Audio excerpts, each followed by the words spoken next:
কেন্দ্ৰীয় জলসম্পদ মন্ত্ৰীক স্মাৰকপত্ৰ হোজাই জিলাৰ বিভিন্ন অঞ্চলৰ লগতে যমুনামুখ অঞ্চলত বিগত বহু বছৰৰ পৰা বানপানীয়ে মানুহৰ ঘৰ বাৰী খেতি পথাৰ পশুধনৰ পৰা আদি কৰি সকলো ধৰণৰ গুৰুত্বপূৰ্ণ সামগ্ৰী বিনষ্ট হৈ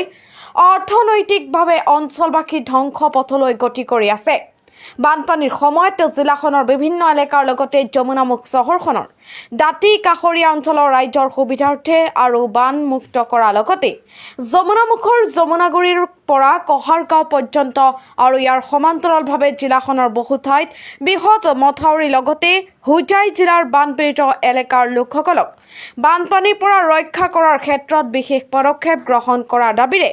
দিল্লীস্থিত কেন্দ্ৰীয় চৰকাৰৰ জলসম্পদ মন্ত্ৰীক তেওঁ কাৰ্যালয়ৰ জৰিয়তে সকলো কথা অৱগত কৰি হোজাই জিলা আমচুৰ তৰফৰ পৰা স্মাৰকপত্ৰ প্ৰেৰণ কৰে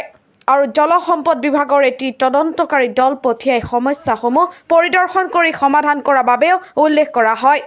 ডবকাৰ পৰা লুৎফুৰ ৰহমানৰ ৰিপৰ্ট বতৰৰ লাইভ। হোজাই জিলাৰ যমুনামুখ এলেকাত যি ধৰণে বান বিগত দিনত হৈছে, বানৰ ফলত বিধ্বস্ত হৈ পৰিছে সমগ্ৰ অঞ্চলখন।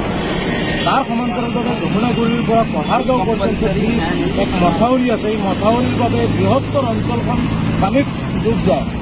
সেই গতিকে বিভাগীয় কৰ্তৃপক্ষক আমি বিভিন্ন সময়ত স্মাৰকপত্ৰ দিছিলোঁ, যদিও কোনো ধৰণৰ গুৰুত্ব দিয়া পৰিলক্ষিত নহ'ল, যাৰ পৰিপ্ৰেক্ষিতত আমি আমচুৱে আজি দেশৰ ৰাজধানী দিল্লীত আহি উপস্থিত হৈছোঁ আৰু কেন্দ্ৰীয় জলসম্পদ মন্ত্ৰীক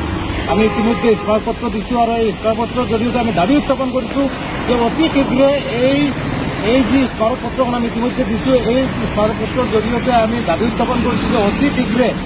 এই যমুনাগুৰিৰ পৰা কহাৰগাঁও পৰ্যন্ত যি মথাউৰি আছে, এই মথাউৰি নিৰ্মাণ কৰিব লাগে আৰু বৃহত্তৰ এই যি যমুনামুখ অঞ্চল আৰু যমুনামুখ বজাৰ এলেকাৰ যি এই অঞ্চলৰ লোকসকল আছে, এই লোকসকলে যাতে সামাজিক জীৱন যাপন কৰাৰ ক্ষেত্ৰত যাতে কোনো ধৰণৰ সমস্যা নহয়, ছাত্ৰ ছাত্ৰীসকলে পঢ়া শুনাৰ ক্ষেত্ৰত যাতে কোনো সমস্যা নহয় আৰু এই অঞ্চলৰ লোকসকলে যাতায়াতৰ ক্ষেত্ৰত যাতে কোনো ধৰণৰ হাৰাশাস্তিৰ সন্মুখীন নহয়, তাৰ প্ৰতি লক্ষ্য ৰাখি অতি শীঘ্ৰে